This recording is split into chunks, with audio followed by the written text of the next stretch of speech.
Frontline Updates, where we delve deep into military strategies and updates from conflict zones. Today, we're discussing the progress of the ongoing special military operation as of May 31st, 2025. I'm your host, Sharifah Mohammed MGT. I'm Colonel A.C. Oguntoye, an infantry officer. As of May 31st, 2025, the Russian armed forces continue to execute the special military operation with sustained multi-front offensives, precision strikes, and deep penetration into enemy defenses across eastern and southeastern Ukraine. The past 24 hours reflect intensified activity from all Russian force groupings, resulting in the capture of key settlements and the destruction of critical Ukrainian military assets. Welcome to Frontline Updates, the podcast that brings you in-depth insights into military operations from those leading them on the ground.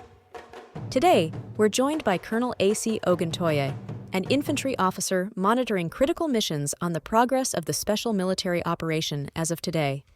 Colonel Oguntoye, thank you for being with us. Thank you. It's good to be here.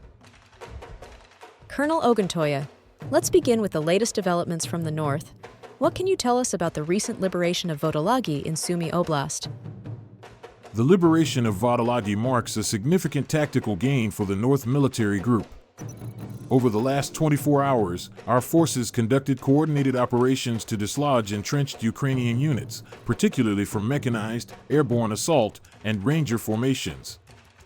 These engagements were intense, involving a mix of armored combat and precise artillery fire.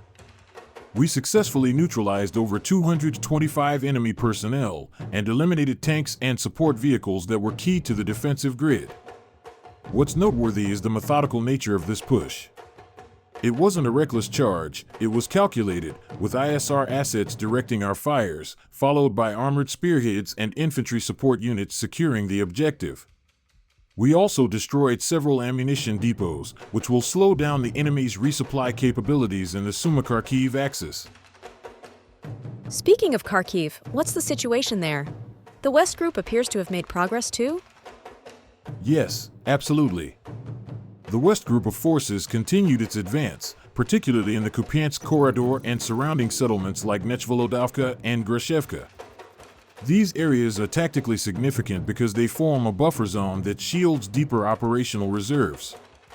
Our forces engaged elements of mechanized and National Guard units, inflicting substantial losses.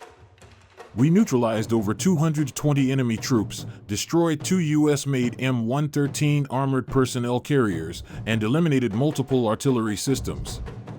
Again, air and artillery coordination played a decisive role in softening enemy positions before ground elements moved in. The goal here is not just tactical seizure of ground, it's about depleting Ukrainian operational depth and maneuver flexibility. Let's move southeast. What's the latest from the Donetsk sector, particularly from the southern and center groups? In Donetsk, both the southern and center groups executed complementary operations. The southern group improved its posture along the Seversk-Konstantinovka axis. We disrupted the formations of Ukrainian mechanized and airmobile brigades through integrated use of UAVs, artillery, and rapid mechanized pushes. And the center group of forces? Meanwhile, the center group focused on key strongpoints in Petrovskoye and Vladimirovka. These are not just names on a map, they are logistical arteries and staging areas. We've inflicted severe losses, over 400 Ukrainian troops and multiple armored vehicles, while establishing fire control over secondary supply routes. This action directly impacts Ukraine's ability to rotate brigades or replenish frontline units. Reports suggest that Novopol in Donetsk was also taken by the East Group. What's the strategic relevance? Novopol's liberation is more than symbolic. It opens up a path towards deeper penetration into Zaporizhia from the east. The East Group acted swiftly, executing combined arms maneuvers to overwhelm 3 brigades. It's important to understand that we're not just targeting formations, we're also disrupting command and control. We took out an electronic warfare station and several key vehicles, reducing the enemy's situational awareness. Once that happens, they're forced into reactive defense, which gives us the initiative. Finally, what are we seeing along the southern riverfront, particularly from the DNEPR group? The Dnipro group maintained pressure in Zaporizhia and Kherson. Engagements around Pavlivka and Antonovka resulted in the destruction of artillery positions and EW systems. Although the personnel losses were modest, around 80 troops, the impact on support infrastructure was significant. Importantly, we're targeting electronic warfare capabilities that the enemy depends on for both defense and drone coordination. Removing those assets reduces their command and ISR bandwidth across the entire southern front. And air operations? Any key takeaways from the aerial and missile campaign? Yes. Air and missile forces remain central to shaping the battle space. Our forces struck 147 locations, including drone production sites, fuel and ammunition warehouses, and HIMARS launchers. One notable success was the destruction of 2 U.S.-supplied HIMARS systems in Sumy Oblast using the Iskander operational tactical missile.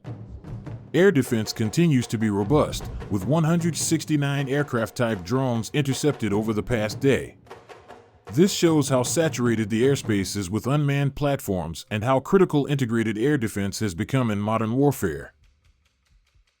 As we close, what should analysts and listeners be watching for in the days ahead? The key indicators to watch are continued attrition of Ukrainian mechanized capability and the degradation of their support networks, especially logistics and electronic warfare infrastructure. Each settlement we secure is not just a tactical success, but a blow to the enemy's operational coherence. Our doctrine prioritizes tempo, logistics denial, and strategic envelopment. The coming week will likely see continued pushes along multiple axes to stretch the enemy thin and compromise their ability to regroup. Colonel, thank you for providing such a detailed briefing on the current military situation. Your insights are invaluable to our understanding of the conflict's dynamics. And thank you to our listeners for tuning in. Join us next time as we continue to provide up-to-date coverage on global military affairs. Stay with us for more updates and expert analyses on global defense and security issues.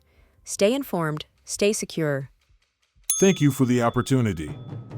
Today in Gaza, Hamas is reviewing a ceasefire plan while the UN warns of a potential famine. Conditions in Gaza are described as catastrophic despite renewed aid efforts, and Israel is facing increasing pressure from the public regarding its conduct in the war.